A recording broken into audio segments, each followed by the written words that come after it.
Hi everybody. Today we are going to learn how to enable screen time reminders for a gentle reminder when you're spending a long time in an app. First, open the Settings app on your Android device.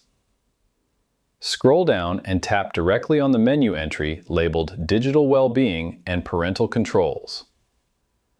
Inside the dashboard menu, locate and tap on the option labeled Screen Time Reminders. Tap on the main toggle switch right next to Use Screen Time Reminders to flip it on. Next, tap on Choose Apps to select the specific applications you want to monitor, like your most addictive social media feeds. The operating system framework will instantly apply the tracking rules in the background. Now, whenever you stay inside a flagged app past your chosen threshold, a non-intrusive floating bubble or gentle slide-down alert will appear on your display to break your mindless scrolling trance without locking you out.